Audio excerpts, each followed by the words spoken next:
a special edition of Into the Red Rabbit Hole with the Missing Indigenous edition. Tonight we're going to Angelique Benamon, and she is a very, very good and a native sister, and she's going to tell you about some of her experiences with possible abduction, and we're going to get into some of the identification of some of the native people that have been found, either disappearing without a trace, which is going to be probably a whole range, a host of subjects and stuff.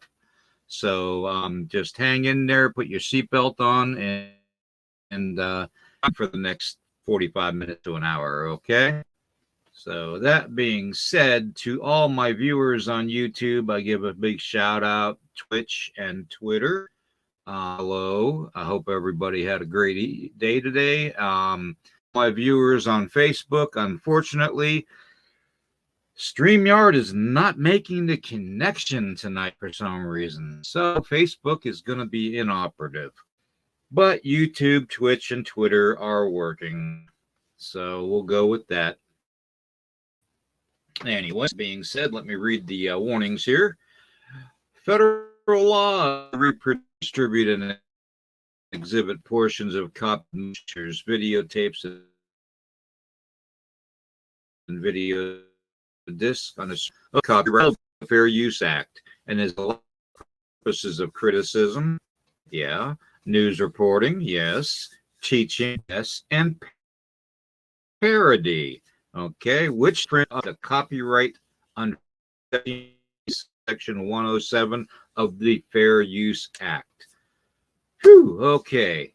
Furthermore, Nighthawk High Strands podcast channel and Nighthawk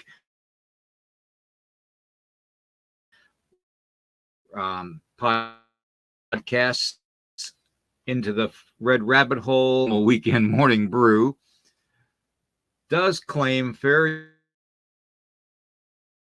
use of any 17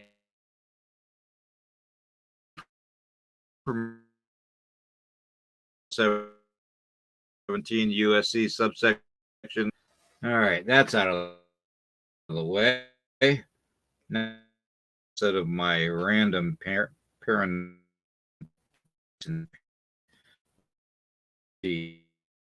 here. Let's see if it will.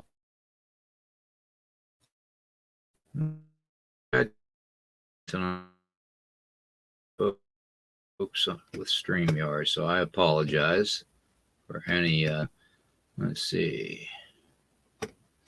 All right, here we go. Yeah, I'm on StreamYard. You can do it. There we go.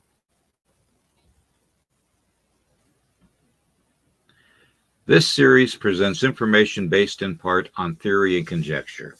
The producer's purpose is to suggest some possible explanations, not necessarily the only ones, to theories we will examine. Okay? Which I tell you that just because there's going to be a lot of mystery we're going to be, it's a shame. Recheck numbers. Dozens of indigenous people disappearing the reservations every month. Every month. I'm not talking years. I'm talking months, okay? In 1 month alone, last year, people, them as Navajo, missing young native people. Okay. What is happening? Why are young people turning up missing? That shouldn't be. Gonna bring Angelique on here and this out. And by the way, Angelique, some of you may know a Bigfoot hunter and investigator and dabbles in the paranormal and pretty much everything else. And I'm going to bring her on. So let's give warm hello in the chat. And I'll pull your comments up in the chat. Okay. Good evening. Hello. How are we doing tonight? Good. Good. Okay. Let's get to the comments here. Let me come up, see who's out there. We've got Margie, Steven, good to see you. Chi Rio, good to see you. Joey Z's in the house. Look at that. We already got a full house out there. Okay. Okay. Susie, good to all. Okay. All right. Let's kick this off here. I've been dabbling in a lot of different things lately with the paranormal. And one thing that always amazes me is the fact of how many people and children go missing every single day of the year. I think at last count, last year, or no, I stand corrected, in 21, there was over 8 million children worldwide that just disappeared. 8 million. I mean, that's such an, and they worry about numbers when it comes to illnesses and stuff like that. But where do 8 million children go to? And, when I say children, I mean anyone from 16 and under, is what I mean. I'm not sure what the statistics meant. I think they meant 18 and under. But it's just amazing when you hear that number. What's your thoughts on that? Well, my first thought is human trafficking. I mean, I want to be very careful what I say because I don't want to get you in trouble on YouTube, but I do believe that Right. human trafficking has ramped up actually throughout the ages, where we have thought society teaches that it ended with slavery, but it didn't. And I think it's ramped up since then. And there are many different, there seems to be a lot of focus on the innocent that are taken, and those that may be caught in situations where they can't be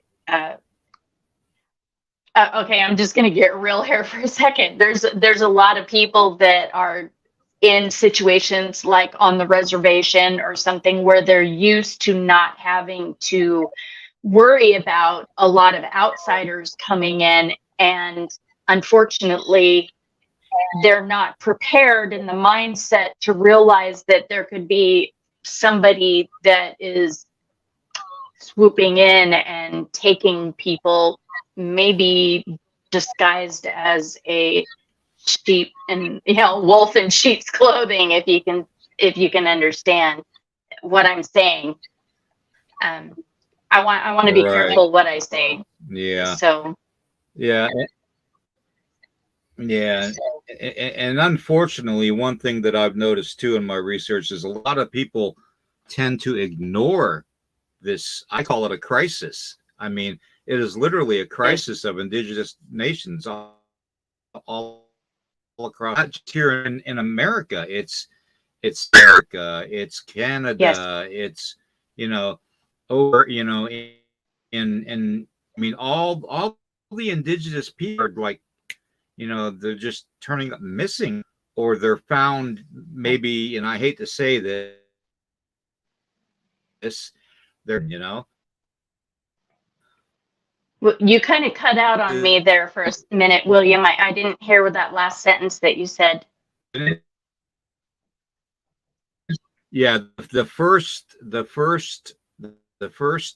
incident that I heard of is man young man that was mutilated and found deceased next to the side of a road. So, it almost seems like there's so many factors that are involved in the missing people. People on YouTube and other platforms and even TV that try to find missing people, but I don't realize the grand scale of the whole thing. Yeah. The grand scale is there are literally millions upon millions of people every year disappearing. For that human trafficking to go on, that's got to say something. Then you factor in all the weird stuff. Like the old movies of the serial, Hannah stuff like that kind of a theory to play. You got to figure, is drugs being a play and part of this? From very prominent or big problem on the reservation where my so I mean it's gangs and stuff like that. I mean, there's so many different things. Now I know you had some interesting tidbits you want to share with the audience tonight. So a little bit of what's happened to you in the past with possible stuff. Well, can you hear me okay, or am I cutting out really bad? I don't know if you can hear me or not. Thumbs up.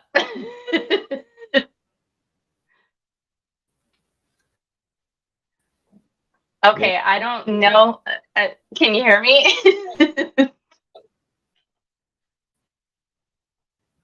Yeah, I can. Yeah. Okay. Well, I'm just gonna assume you can hear me okay. So if you can't, give me a thumbs down and I'll stop. But I've had myself quite a few instances in my life where I think I came across human trafficking.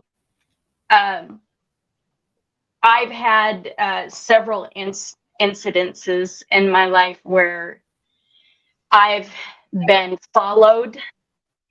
I've had, and not just followed in, the typical somebody driving behind you, literally somebody following me with their lights off on their vehicle, following me through the mountains and in deserted areas. And I've had an incident where I had a man literally follow me to 2 different towns one day while I was shopping. And it was something that really drew to my attention how easily we can be duped into falling prey to someone who is stalking, a predator.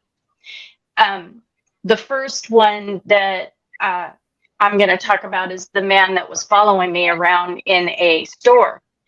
And he was a really good-looking native man that, of course, caught my attention. He was following me literally to every place I went in that store. He was following me.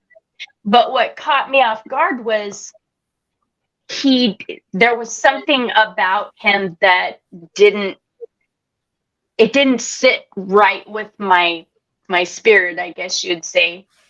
He had very short, clean cut hair, and he was wearing like a business blazer. And that kind of caught me off guard because, I know a few men from the res that work in the corporate world. And I'm sure he that's what he was giving off, that impression. But what started bothering me is that wherever I went, he would follow me, and he would never talk to me. He would never make eye contact. He would just follow me. And I started getting the hair on the back of my neck, standing up and thinking, this isn't a good situation. I was there by myself. And so I just put my groceries back and went, I think I'm going to go to a different store. Well, I left. As I was leaving, this man came out of the store, and I saw him get into his vehicle, and then he was kind of prowling the parking lot while I was getting into my rig. And I remember thinking that as good looking as he was, had I been in my 20s, I would have gone, hey, I would have fallen for it. I would have talked to him. I would have, flirted with him, but there was just something that didn't sit well with me. Well, I left and I drove about 30 miles to the next town, and I decided to go ahead and go shopping at a different store. And I kind of forgot about the guy. And I went into the store, and I was in there about 10 minutes and realized he was in there as well. And there was no reason for him to have followed me to the next store. And that was when I started realizing that when it comes to our Native sisters, if this guy was a trafficker, he was bait. He was absolutely bait, because he was a good-looking man. And like I said, had I been in my 20s, had I been even in my early 30s, I would have engaged in something. I would have engaged in communicating with them. And I don't think that would have been a good thing, because if you think about how many of our women have gone missing, I think they're being lured. I think they're being lured by either somebody that they look at and immediately think that they can trust it, or somebody like a child that might come across looking like they're in trouble, that do you need some help? Here, let me help you find your mommy and daddy. And that happens so often. And that was a second incident that happened, was actually not to me, but one of my friends. And I live in Coeur d'Alene, Idaho, and Coeur d'Alene is considered like little Hollywood now. It's becoming a very high-end city where there's a lot of kind of upper class millionaires, actors, actresses. A lot of very famous people live here now. And so Coeur d'Alene is no longer considered just kind of a sort of a redneck town. It's actually becoming a very, like I said, a high-end city. And one of my friends had her little children in her shopping cart. And she had the baby sitting in the little seat. She had her toddler inside the cart riding around like little kids do. And then she had her little bit older child who was like, I would say 6 years old, maybe, walking along beside her. And as she was shopping, she started noticing that there was another family that was shopping in the same vicinity. And the little boy kept coming over and going, come play with me. Come play with me. And she pulled her son back and said, no, you stay here with mommy, And then a few minutes away, she started hearing the little boy, come over here, come play with me. And she said, then she started really looking at the child and realized that there seemed to be, and I'm not, please don't, I hope none of your listeners think that this is something that, is racist, because it's not. but she started realizing that the family was of mixed races. Like the mother was like blonde and blue-eyed. The father looked Asian, like maybe he'd come from, someplace, maybe Japan or something like that. And then the little boy looked like he was African American. And she was, that just caught her off guard, because she was thinking, oh, the little boy must be adopted. He just must be adopted. It's not a big deal. And that was where she started making her mistake. Was she was thinking, okay, her gut told her something was wrong, but she didn't listen to it, and she kept shopping. And then she started noticing that the mother was on this side and the father had circled around behind and was shopping behind her, while the little boy kept going, come over here and come play with me. Well, she did something, and it wasn't much. I mean, it was literally just within a second or two, she turned and looked away. And at that time, the little boy had her son by the arm and was pulling him over to where the mother was at. And so she stopped, let go of the cart with her other two children to grab her other son and pull him back. And when she did that, the father, I say, came around behind and started pushing her cart off with the children in it. And so she literally just yanked her little boy and ran after the cart and yanked it back from the guy and started screaming. It raised a big commotion, and they left. The family left.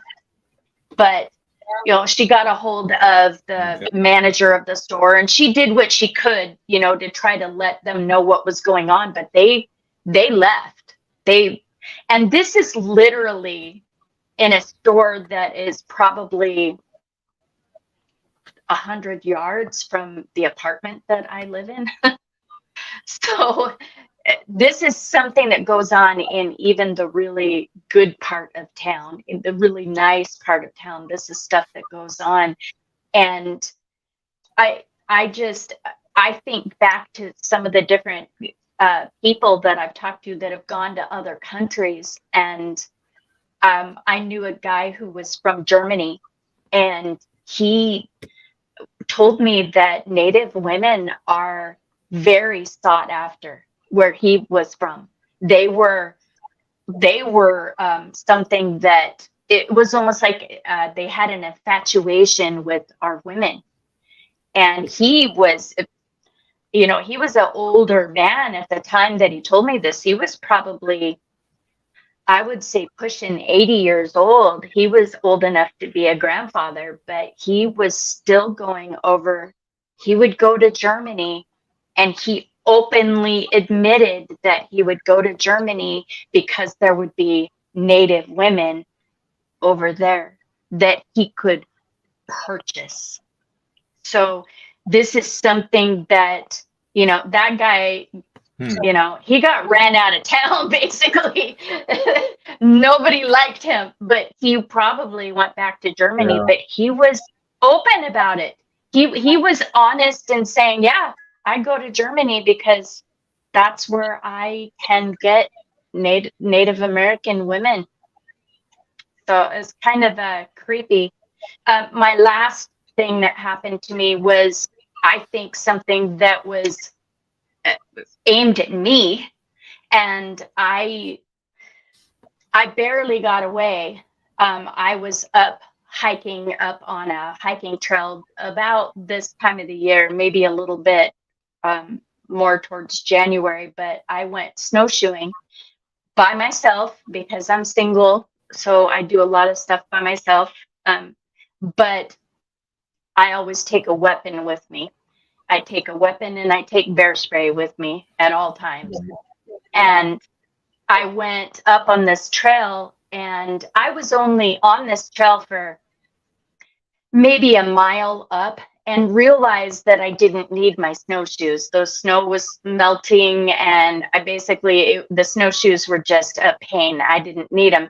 So I went back to my car to take my snowshoes off. And this is a parking lot on the top of a mountain. It's called 4th of July Summit, outside of Coeur d'Alene, headed towards Montana on I-90.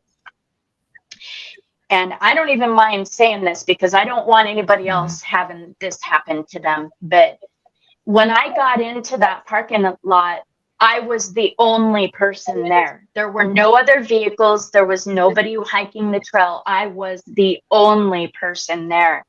And so I put on I call it my bug out bag, but it's survival pack. I put a survival backpack on, and I had a Colt 45 that had a long barrel, and it was too cumbersome to attach to my hip. And I didn't want it, hitting my leg the whole time I was hiking. So I strung the holster through my bug out bag, so it hung right in front of my chest. And when I got back to the car, I was taking my snowshoes off, and this pickup, it was like a gunmetal gray. I'll never forget it. I thought it was a fish and game truck. I thought it looked like a game warden. And they came all the way across this big empty parking lot to come right up next to me. And I'm taking putting my poles away, and I'm looking at this truck, and I'm thinking, did I do something wrong? Am I not supposed to be here? Is this off limits during the winter? Or because there was nobody there. So I thought, I did something wrong.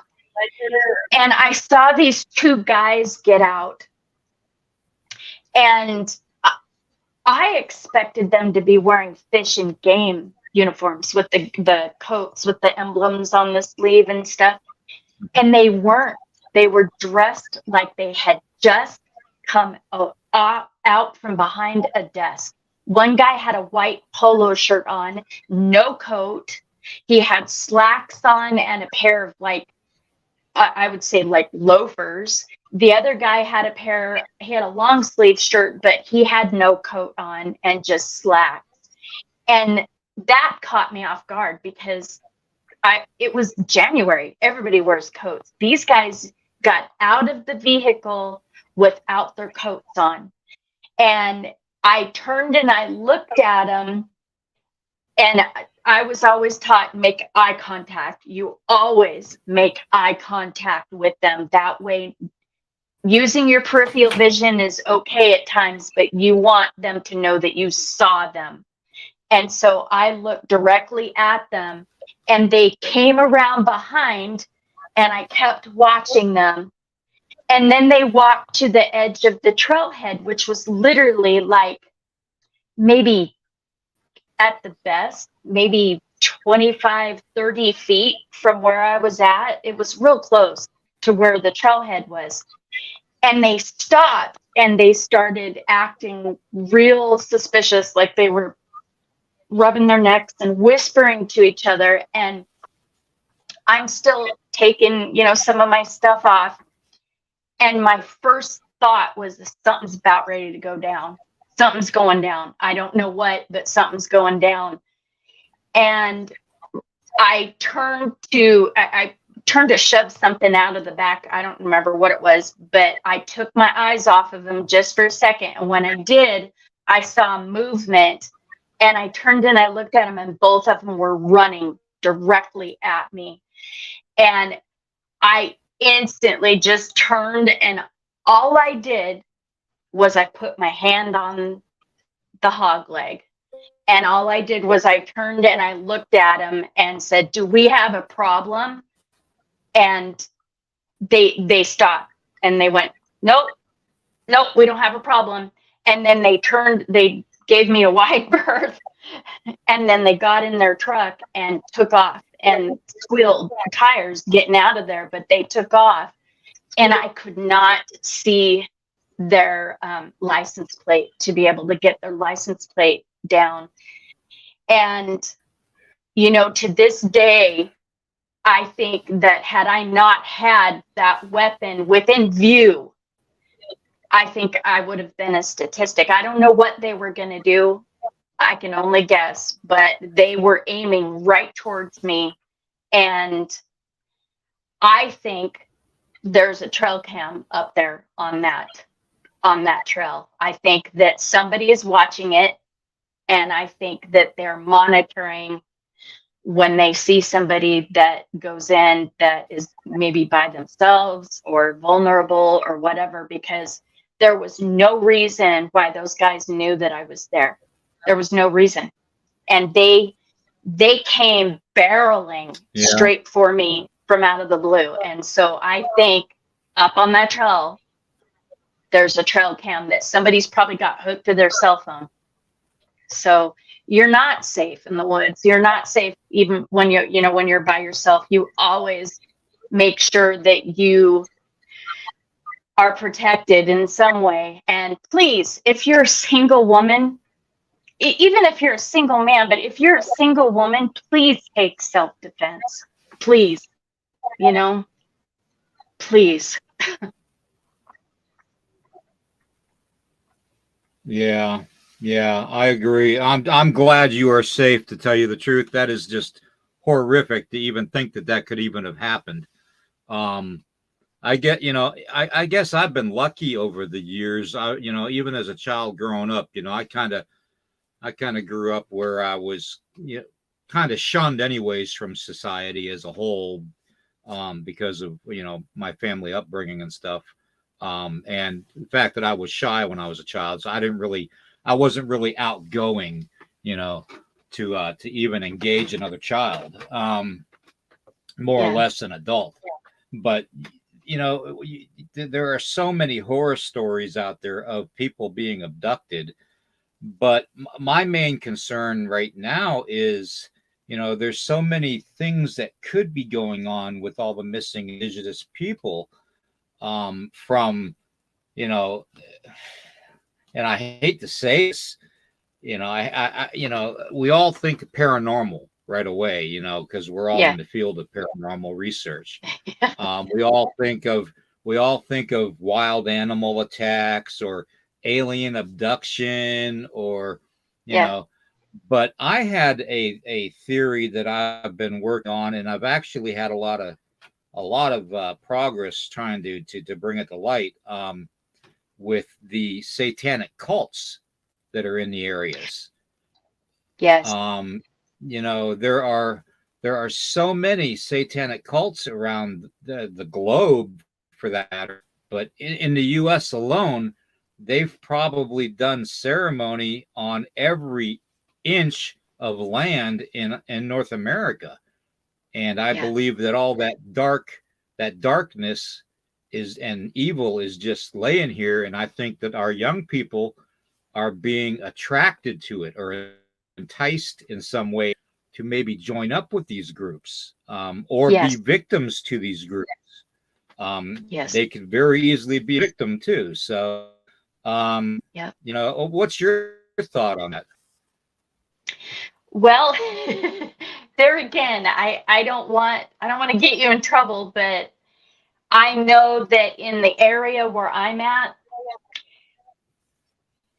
my thought is, why North Idaho? Why are suddenly all the big name actors and actresses moving into North Idaho?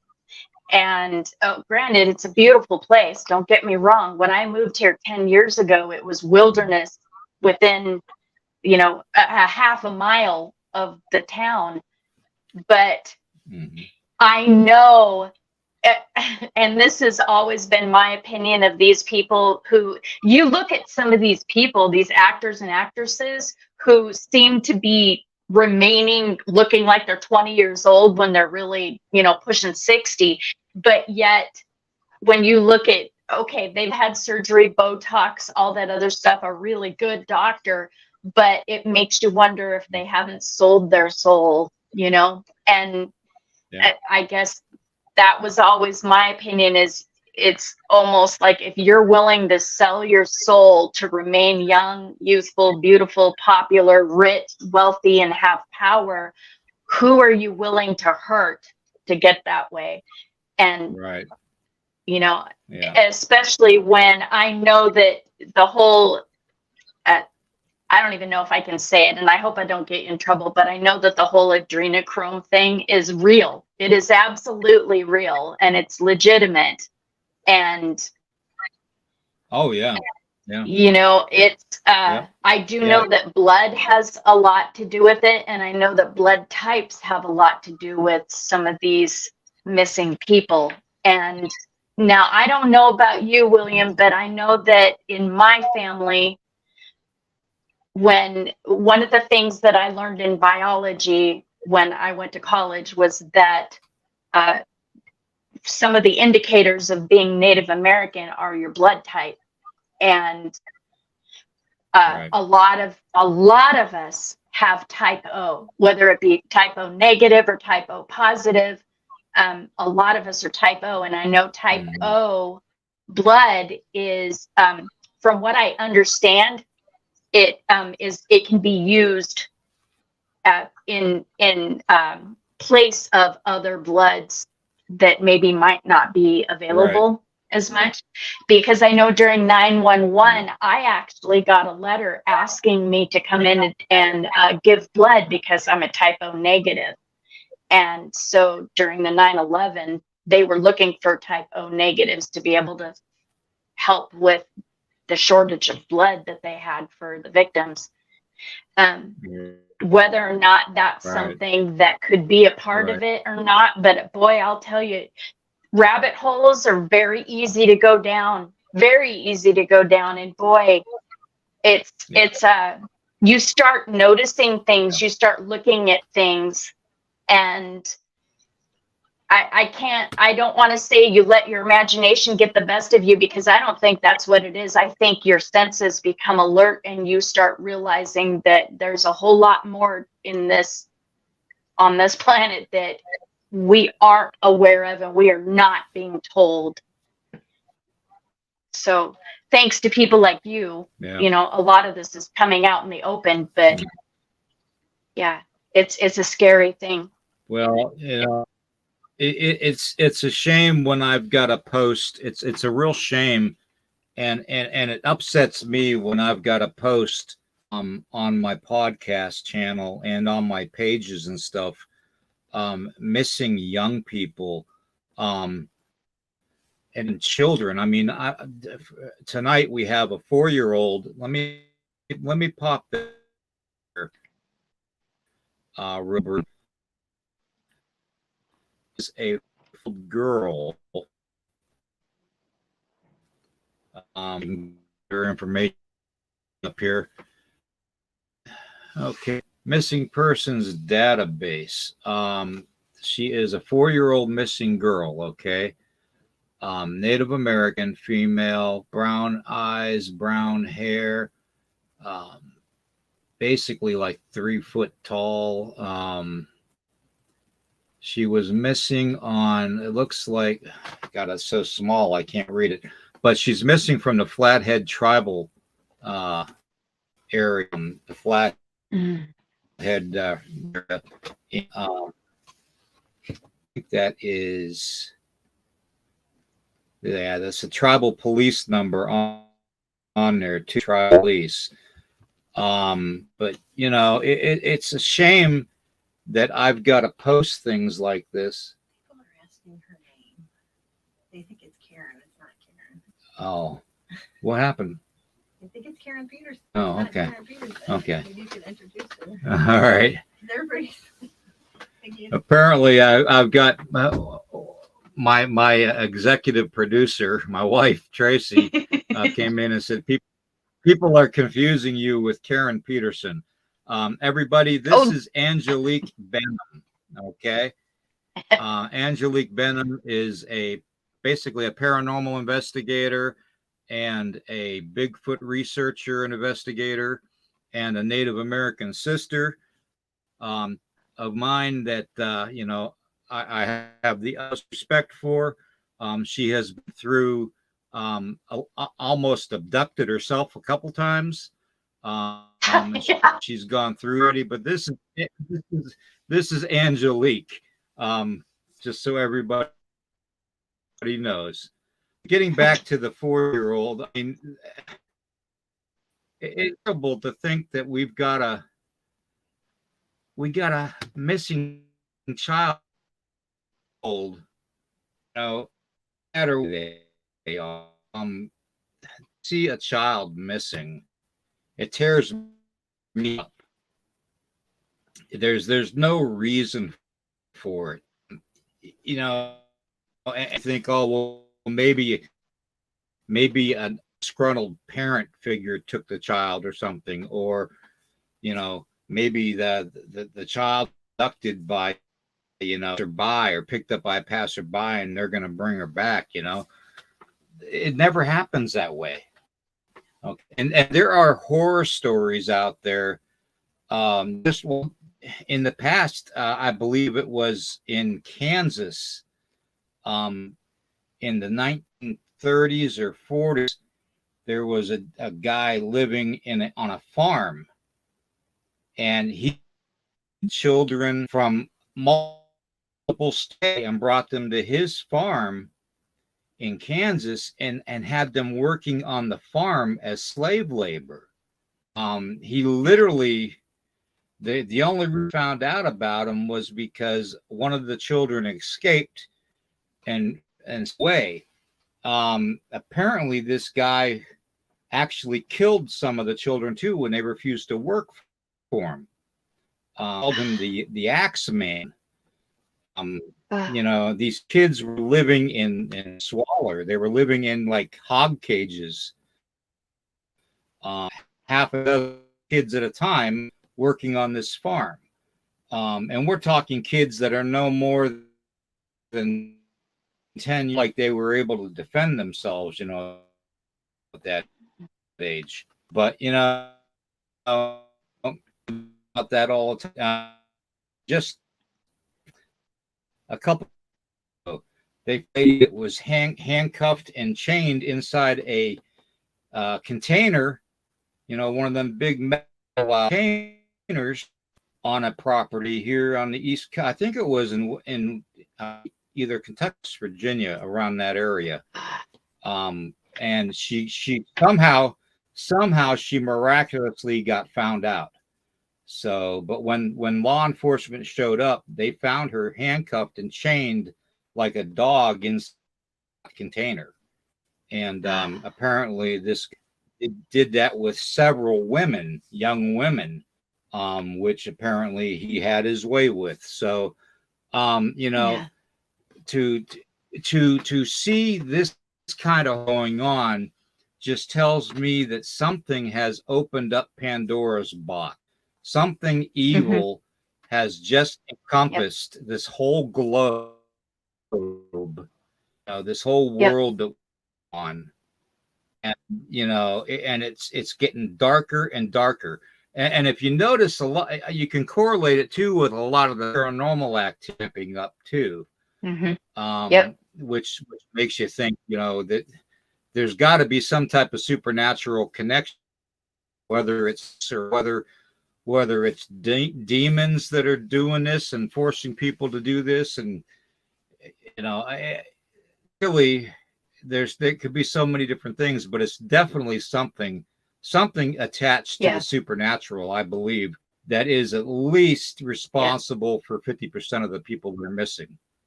So, absolutely. I don't know absolutely. So, well, I'm glad.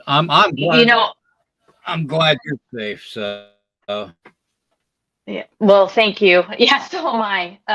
I know that after having been through some of the things that I've been through and learning the things that I've learned, one of the main things that I did do was put myself through 4 years of self-defense classes and courses. And boy, I'll tell you, one thing really important that a lot of times they don't teach you is looking for indicators in how people's body language is. and what they do when just before they go and attack. And I was really blessed in that the instructor that I had was also a psychologist for the prisons. So he was able to give us a lot of the what he called skull sessions just before we would learn our, go through the different things that we were learning and stuff. But when it comes to when you're with your children, when you're a single mother, when you're just a teenager or something, there's a lot of things that you should be doing that most people don't think about anymore. And one really big thing is when you're in public, stay off your phone. You're watching it. Yeah. You're distracted. You're not seeing who's coming up behind you. You're not watching things playing out, and you are an easy prey when you are on your phone. Stay off your phone. If you want to make people nervous, you can get on it. Take a picture.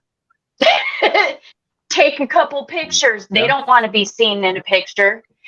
If you're gonna get on your phone, take a picture.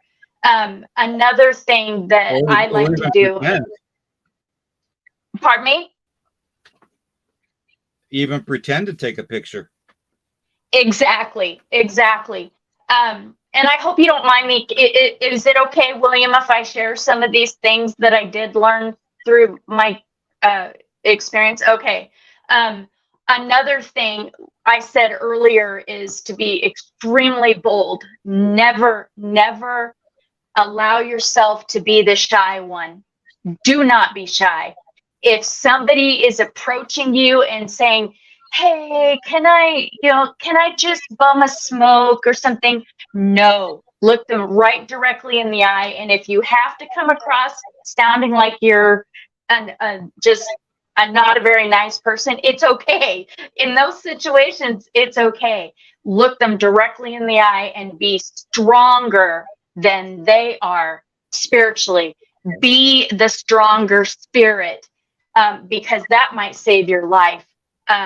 Another thing, when you're getting into your vehicle, most people have key fobs now. If you have a key fob, 2 clicks opens all your doors, right? 1 click opens just the driver door. So if you are by yourself and there isn't somebody getting in on the other side of your Jeep, or I say Jeep, sorry, my Jeep. If there isn't somebody getting in on the other side of your vehicle, only click that driver's side door, leave the rest locked. And as soon as you open that door, hit the lock button again, because you want to be able to get in and shut it and have it immediately be locked behind you. Make sure those windows are rolled up too. Do not leave a door unlocked while you're in the vehicle or getting into the vehicle. I knew somebody, she was a friend of the family, and actually she dated my son for a little while. She was parked in a dark parking garage, and she unlocked her car, got in, and didn't immediately lock the doors. And there was a guy waiting, crouched down behind her car that she didn't see. And as soon as she was inside, he opened that door and was in her passenger seat before she had enough time to even realize what was going on. Now, this was a very beautiful girl, and she ended up playing in some movies and stuff. She became an actress.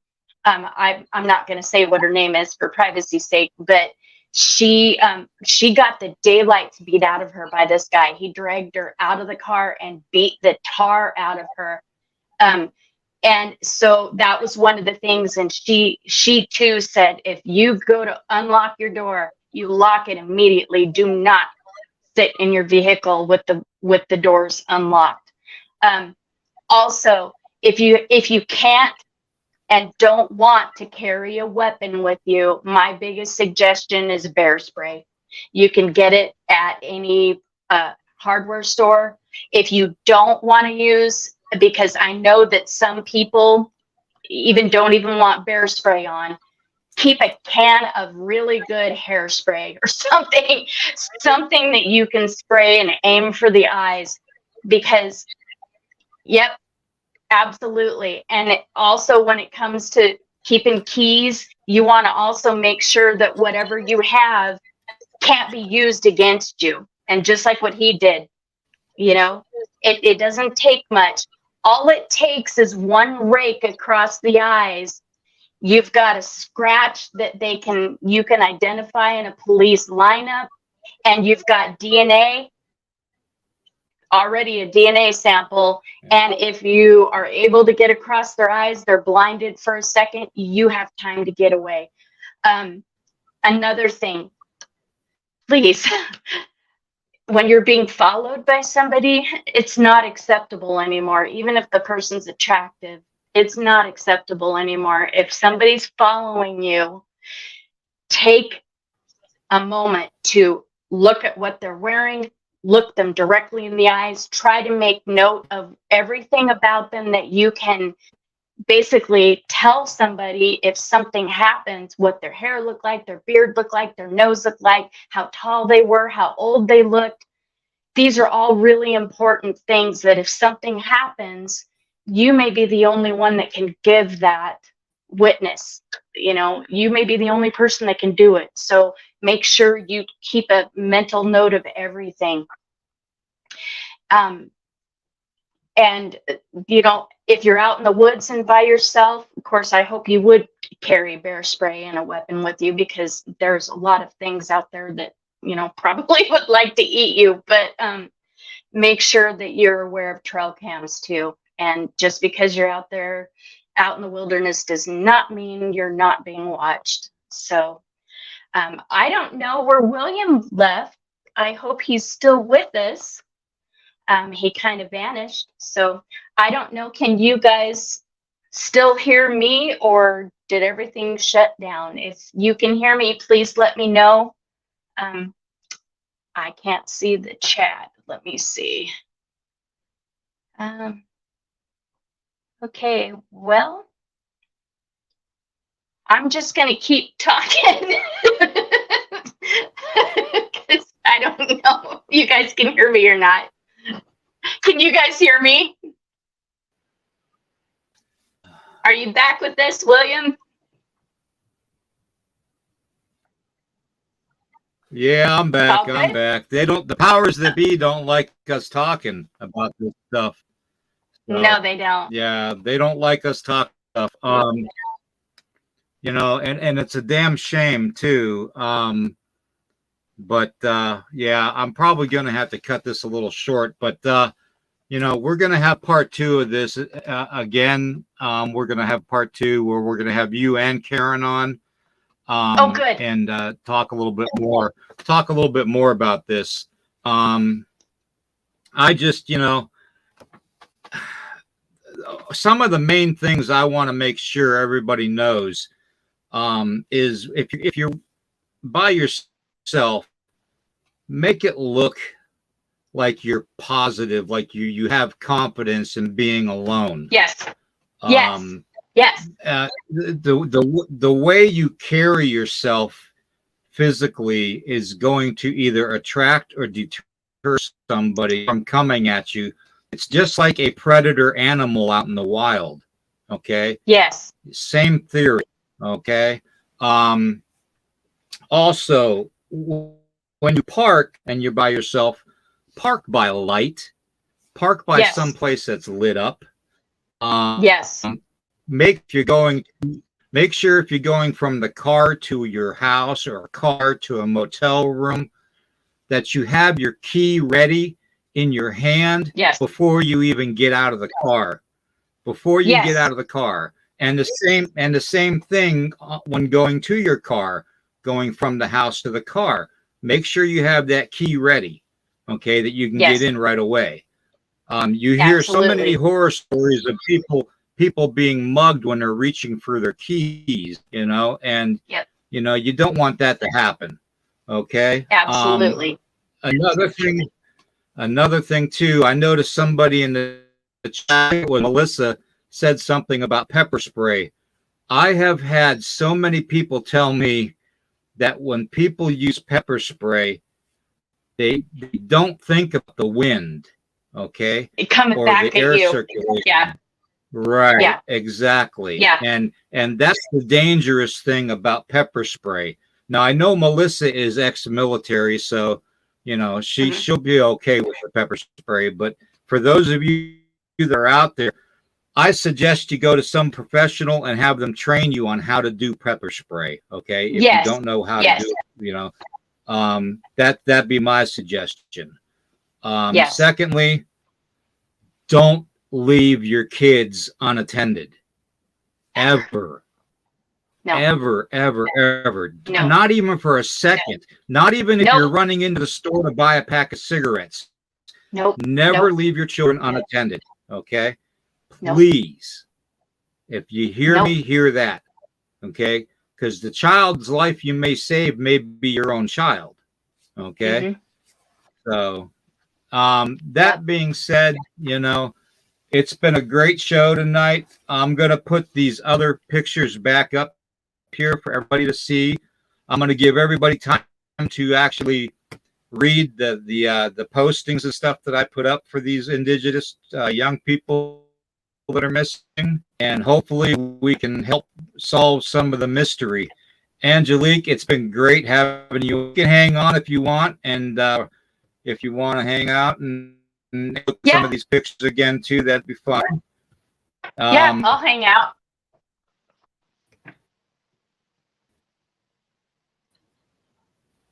Here's one thing I always had. This is just one theory I always had when people go missing and you know, hiking and camping and stuff. And you're probably going to get a kick out of it, but it's actually something that I've always thought, you know, was the whole alien abduction thing. Yeah. Well, you know, think about it. You never know. It could very well be. But yeah, no. Okay, here's a young man.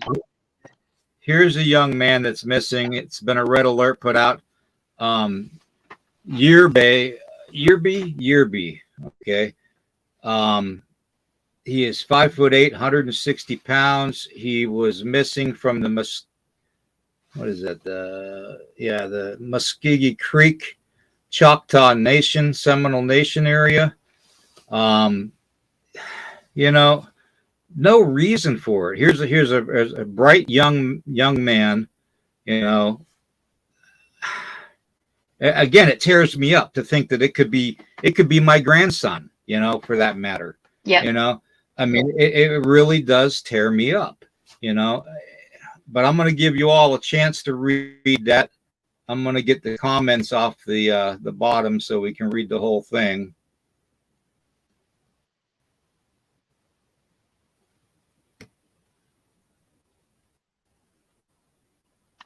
Hey, William. Yeah. Can I add one more hint? Somebody said something about headlights. Someone said something about headlights. I didn't get a chance to read it all, but it reminded me of something really important. If you're ever thinking that you are by yourself on a deserted highway, if you get a feeling that you might be being followed, remember one very important thing. I had someone stalked me for about 8 years, and he openly told me that he would turn his headlights off and follow my car using my tail lights as his guide going through curves and things like that. I didn't realize that he was following me, and I had led him right back to my house. One thing that I learned since then is that if you're on a straight stretch in the middle of the dark and you don't see a vehicle behind you because it's too dark, just pretend like a deer ran out in front of you and slam on the brakes. Watch your rear view mirror.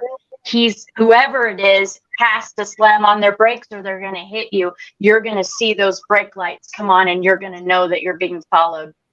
So That's how I found out that he was following me. Is I slammed on my brakes and I saw those two little brake lights come on and went, uh-oh, and I was able to call in. So yeah, it's little tricks like that you learn when you've had some of this stuff happen. But yeah, just be very, very constantly aware of your surroundings. Never let your guard down, especially when there's children, especially around your children. Yeah. Because that little 4-year-old girl could be somebody's granddaughter or somebody's daughter, or great granddaughter. And here's a young lady that's missing. She has a long bio list on this, so I'm going to pull it up here in a second. But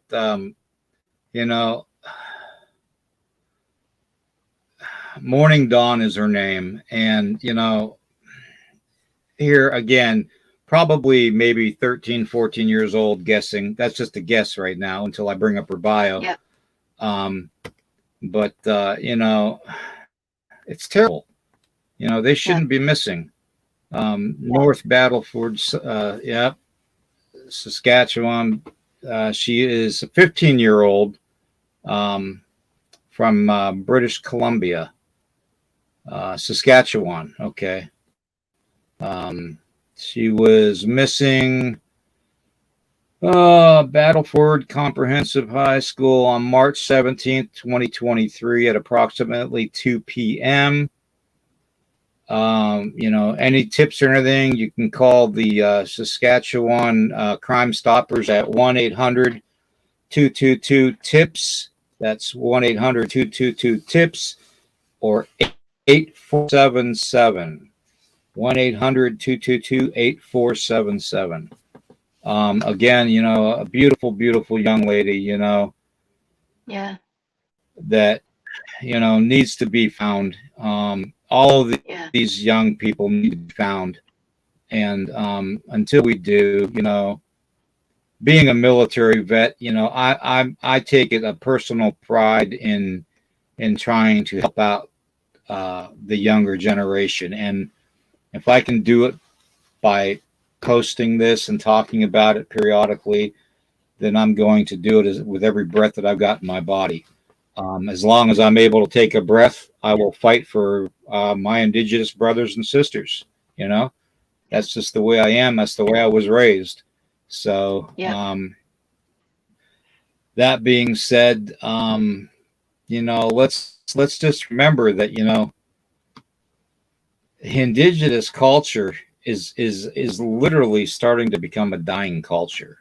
Okay, not too many young people are taking up the sword and and the spear and wanting to learn the old ways. In fact, I have more non-native people wanting to request learning more of the traditional ways back in the old days of my ancestors from me than I do my own people.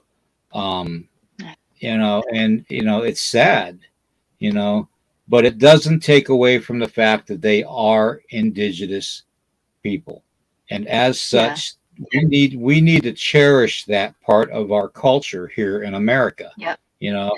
It's what America is all about, before Columbus, before Keith Erickson, the Vikings, before the Chinese came here on the West Coast, before all of them came here, the indigenous people in this area had over 500 nations. 500 nations. And now we've got maybe 300. So 200 nations, 200 nations of 200 Oyate nations have disappeared since Columbus. And there's no reason for more of our people to disappear. One of the things that makes what I do for a living, I process antique legal documents from antiquity. Okay. And basically from the beginning of each county seat in the United States to modern times, my job is to process usually real estate documents.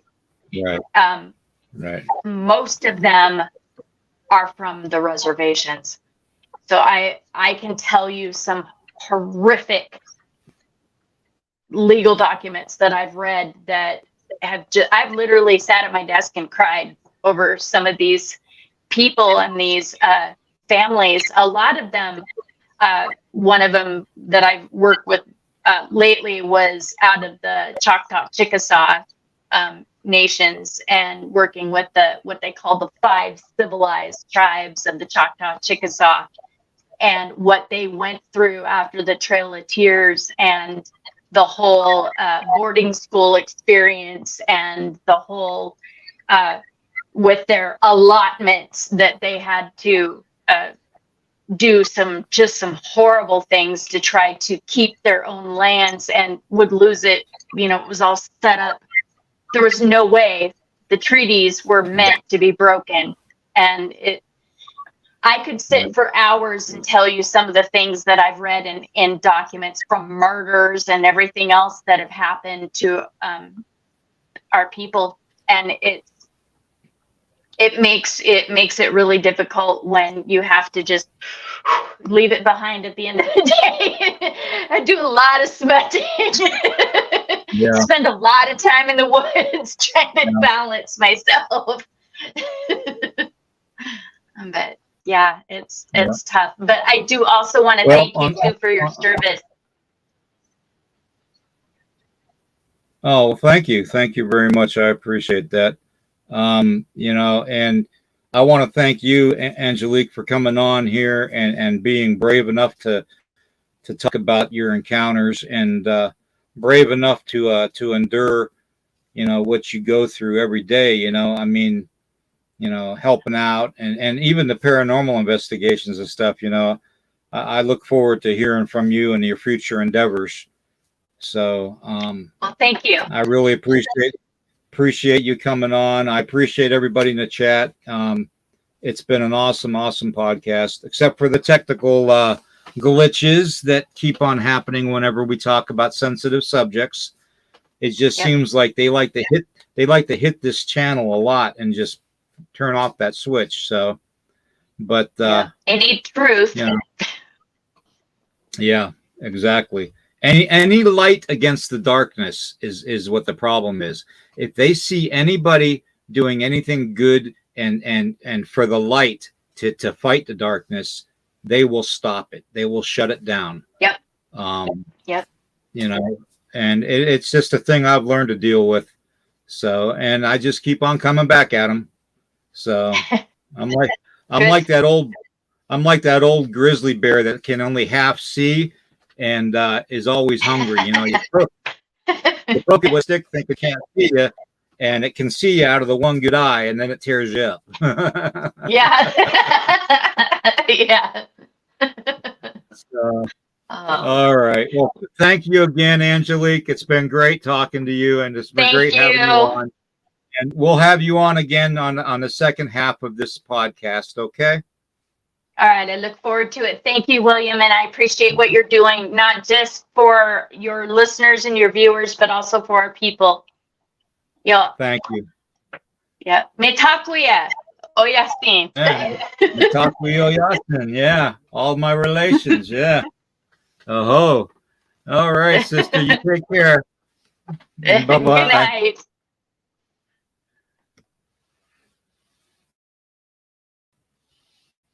Well, everybody, I want to thank you all for being here tonight. Ooh, that's awful close. Anyways, I want to thank you all for being here tonight, okay? And I hope some of this helps. We have so many missing indigenous people from America, the United States, and Canada. And then you throw South America in with it, and it's tragic. The indigenous cultures are dying, and people are missing. And I think we need to hold them in our prayers, hold them in our thoughts. And whenever you can help out, please do. Okay. So with all the glitches tonight, we still got the word out. They can only silence it for so long. and then the truth comes out. So as always, I appreciate each and every one of you as being here. You're my mitaku yasin. You're my relations. Okay. You're my oyate, my nation. Okay. And weirdo warriors are family. So, and you're all part of the weirdo warrior family.